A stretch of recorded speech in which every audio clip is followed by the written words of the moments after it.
Its chemistry is deceptively simple, but it's the most toxic molecule man has ever made. Its name is dioxin.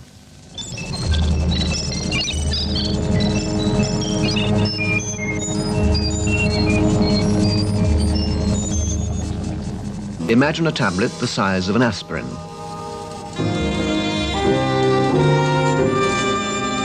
If that tablet, weighing only half a gram, were made of dioxin, it could kill about 350 fully grown adults.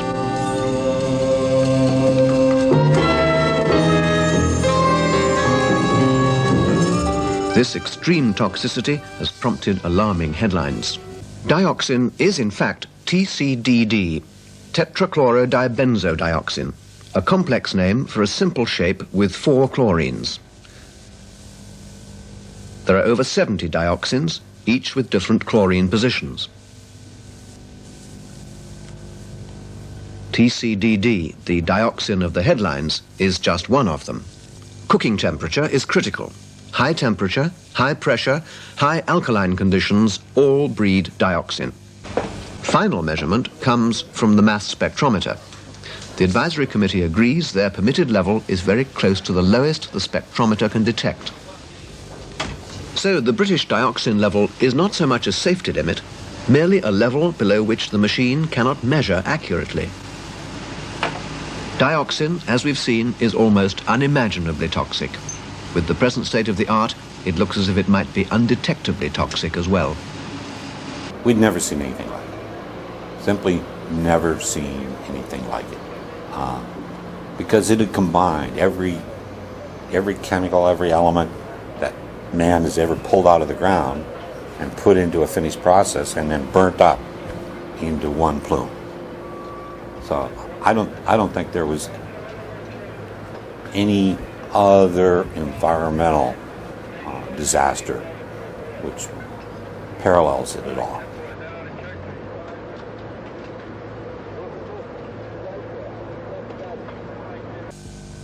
Dioxin poisons either by contact through the skin or by being swallowed or breathed in. The mystery is how it operates once inside the human body. This ignorance is the key dilemma for toxicologists. We'd never seen anything like it. Simply never seen anything like it.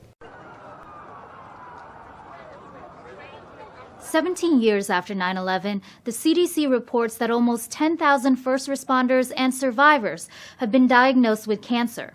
Nearly 3,000 people died during the attack, and some outlets report that deaths from 9/11 diseases will soon outnumber those lost on that fateful day. Why would that be a problem for people? Why would they want to shut down discussion of evidence?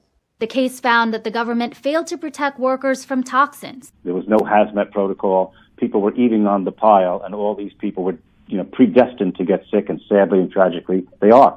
They had cleaned out a building and reoccupied it.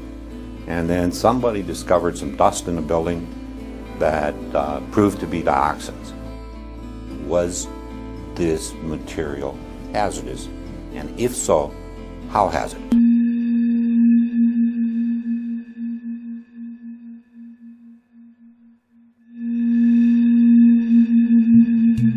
I wake up on the 12th, a call from my supervisor saying on the 13th, supposed to report to 1 Broadway. On September 12th, he became part of a special group of laborers assigned to clean office buildings affected by the collapse of the towers. My job was cleaning the air ducts and AC units and doing the floors, cubicles, offices. We did everything. We worked extremely hard, 12-hour days, 7 days a week for myself for 7 months. But what really struck me was the amount of dust. The air was very thick, tons of smoke. I mean, watery eyes, sore throat immediately the first day. To protect himself from the conditions, Alex covered his face with a bandana. No protection whatsoever, no respirators, nothing like that. I suffer from occupational asthma, upper airway disease from the lungs, chronic lung disease, bronchitis, musculoskeletal syndrome, gastrointestinal reflux. I had a tuberculosis skin test done, and I tested positive. I have also developed nodules in my lungs, which is the first sign of cancer.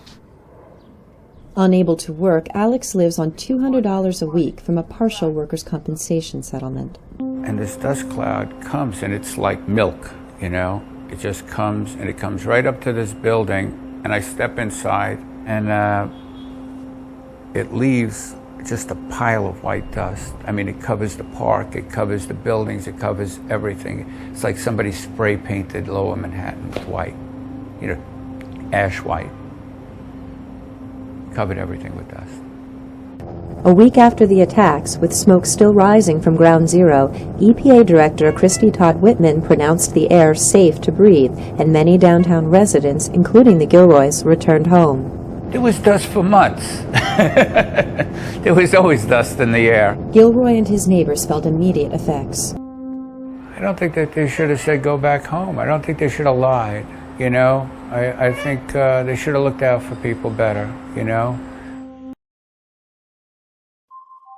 Detective James Zedroga was one of the first responders and worked close to 500 hours at the site, protected only by a paper mask. Although he quickly became very ill, the police department applied standard sick leave procedures to his case. James Zedroga died on January 5, 2006, 4.5 years after he raced into the cloud of dust. You see this fine material there? Look, it's kind of look like fibers. The autopsy slides reveal he had almost no functioning lung tissue. At least 80% of his lungs were filled with granulomas, giant cells that form around foreign objects. Getting the truth and protecting people are part of the EPA's mandate. But if the air at Ground Zero was safe, why were so many people getting sick? 18 years since that tragic day, and the attack on America is still claiming victims. Could you imagine back in 2001 as you were at that pile thinking that we'd still be losing people because of 9/11? Incredible. Here in 2019? It's unbelievable. Never thought that was going to happen. Dennis Murphy is a retired NYPD detective who served for 23 years. He spent months after September 11th identifying and cataloging the remains of victims at Ground Zero. 2 years ago, he was diagnosed with cancer that has now spread to 8 parts of his body. He's undergone more than 60 rounds of chemotherapy. What are the doctors telling you? I'm not curable. It's basically a maintenance program. I'm living on borrowed time. The September 11th Victim Compensation Fund was created to help support the heroes and families of the fallen. But after multiple extensions, it found itself running out of money, depended on Congress to step in before it could no longer accept claims. It was a political battle and literally a life's mission for former NYPD detective Luis Alvarez. You made me come down here the day before my 69th round of chemo. He died of 9/11-related cancer just weeks before the bill to extend funding was passed. Jeff Stroline was a New York firefighter. Now he's recovering after a bone marrow transplant. Last March, the 47-year-old started suffering serious headaches. On March 18th, I was diagnosed with brain cancer. A grueling program of chemotherapy left him barely able to walk. He blames the week he spent at Ground Zero in the aftermath of September 11. Cabinets and body parts and all this stuff disappearing into midair, and you're telling us it's fine to breathe. I mean, you know, what do you take people for? First night I was there, I was walking in and I took pictures. My eyes were burning, man. The smell was unbearable. You were finding body parts. A lot of body parts. George worked 750 hours on site, exposed to airborne toxins and dust, rarely wearing a mask over his face. He developed a bad cough, and his doctor diagnosed him with asthma. George's respiratory issues worsened. Doctors diagnosed him with restricted airway disease and put him on dozens more medications. When you think about the amount of dust containing all of these various carcinogens that these thousands of individuals breathed, it makes scientific sense that this could damage the body.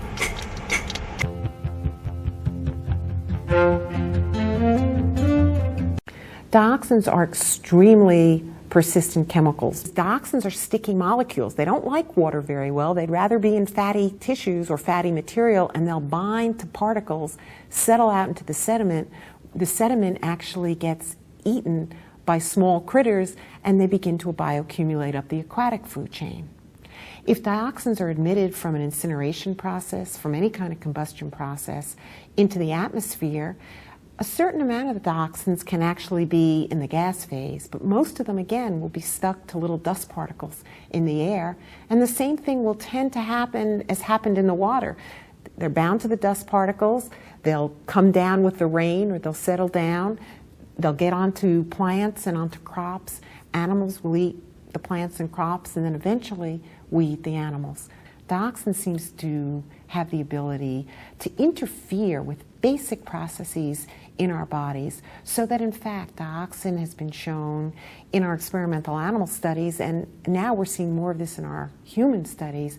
Dioxin has been shown not only to cause cancer, but to cause effects on the skin, to cause effects on the gastrointestinal system, to cause effects on the reproductive system, on the immune system, on the cardiovascular system, on the endocrine system, and on the nervous system as well. The WTC health program designated about 24 illnesses that would be covered, including asthma, sinus infections, and PTSD. But not every condition many responders experience is on that list, including neuropathy, a pain and numbness in the hands and feet. John Coughlin has that, a volunteer firefighter in Deer Park on Long Island. He was a New York City police officer on 9/11 and assisted with search and rescue at Ground Zero. In 2007, he began experiencing symptoms of neuropathy. Your feet feel like you're walking in sand all the time, okay? And for me, from the lower knee down to my feet and my fingers and my arms get numb. But my feet the worst, and even walking sometimes is painful. I know there's a procedure, but people are out there suffering and dealing with these issues, and they're not getting the treatment that they need or require. Since 2011, the conditions covered by the WTC health program have expanded, including prostate and dozens of other kinds of cancers. For Michael Shea and his wife Ingrid, having cancer treatment covered for responders is a huge relief. Last year, Shea was diagnosed with terminal brain cancer. A Nassau County police officer, he had spent about 50 hours at Ground Zero, helping secure the area immediately after the attack. So up until the point, though, that you got cancer, you were perfectly fine and healthy? Yes. You had nothing. This is the only time I ever had any type of medical condition. Wow.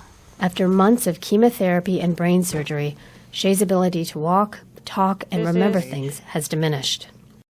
It's been 17 years since the World Trade Center attacks, but first responders and community members still face health issues. Then all the particulate matter that resulted from that.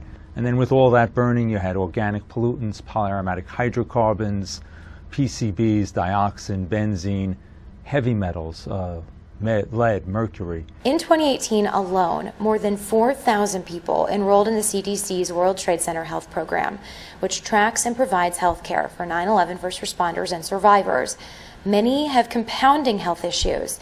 To date, more than 30,000 first responders and survivors are getting treatment for at least 2 health conditions. The most common health issues for the program include asthma and nasal inflammation, but exposure to Ground Zero dust has also been associated with 50 different cancers. Doctors are still learning exactly how being around the World Trade Center site impacts the risk of developing cancer, but the program has already linked nearly 10,000 cancer cases to 9/11. Just last week, the news came of at least 15 men who were in the vicinity of Ground Zero after the attacks developed breast cancer. Mount Sinai Medical Center estimates some 400,000 people had reasonable exposure. Nearly 3,000 people were killed on 9/11, and since then more than 2,000 have died of 9/11-related illnesses.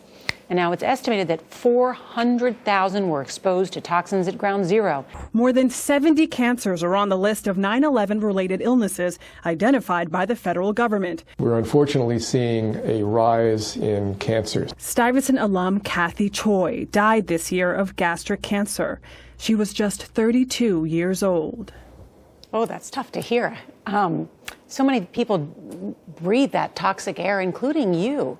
That's right, Nora. The EPA said the air was safe, but I remember that strong smell of ash that we all breathed in for months going back to school. A classmate of mine who became a health advocate says she knows of at least 20 cases of classmates who have 9/11 related cancers.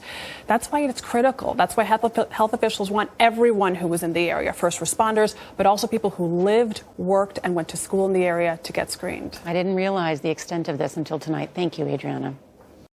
This is cancer on steroids. It is fast, it is aggressive, and it is deadly. His attorney says it's not just first responders on the pile who need to get checked. And if you were down there, you should get checked before the Victims' Compensation Fund closes in 2 years. The reason Agent Orange is so dangerous is because of the chemical dioxin. Once in the body, it can hit just about everything. Some people may suggest that some effects have a threshold below which nothing's happening. I would argue that in many cases, things may be happening below a certain level. We just don't have the ability to measure them. And in fact, for many effects that are caused by dioxin, we can't find a dose below which nothing is happening. Everyone in the population today has these chemicals in their bodies. Talking about a chemical that has effects at very low concentrations in the body. Dioxins, being the most toxic man-made chemicals known to science, cause all sorts of things. We'd never seen anything like it. Simply never seen anything like it. Because it had combined every chemical, every element that man has ever pulled out of the ground and put into a finished process and then burnt up into one plume. So I don't think there was any other environmental disaster which parallels it at all.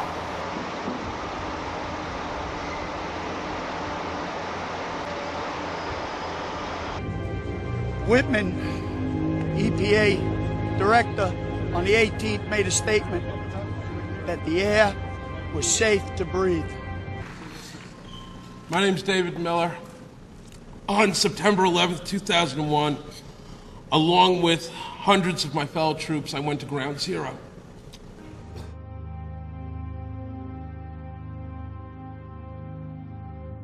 On September 13th, we marched back in groups of 2s and 3s at first, and then dozens until there must have been more than 200 of us, carrying ropes, ladders, tools of every kind, back into the smoke and the poison and rubble, where we reached an intersection with hundreds of civilians cheering us on.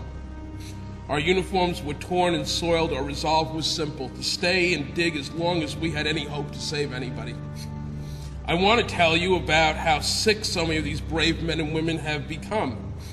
I want to tell you about how the mayor refused to accept the fact that not dozens, not hundreds, but many thousands of us were contaminated, sickened, and poisoned by the most toxic combinations of building materials in the history of disaster relief.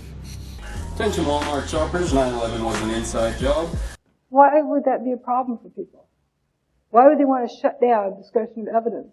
And people getting sicker every day. People dying of lung cancer and everything else and not being taken care of. I think something should be changed here, something quick, because there's going to be a lot more people getting sick. I was down there from September 11th, that day, to the very end. I carried my son's body out of there in March 2002 with my 3 other sons. And I got sick. In 2005, my lungs shut down. I went into a coma. I was 16 days in a coma. They told my family I had 5 hours to live. Get your family together, he's going to die. Everyone that was down there did breathe that stuff in, and we're all getting sick. I'm sick already. Everybody here is sick, and to me, there's going to be hundreds and hundreds more people. It's sad. Thousands of people. But he who controls the perception controls everything. That's why I've been really trying to emphasize perception. We'd never seen anything like it. We found that it was the most frightening cocktail of environmental contaminants anybody had ever seen. As I say, you know asbestos was in there, is in those buildings, lead is in those buildings. There are the VOCs. However, the concentrations are such that they don't pose a health hazard. We're going to make sure everybody's safe.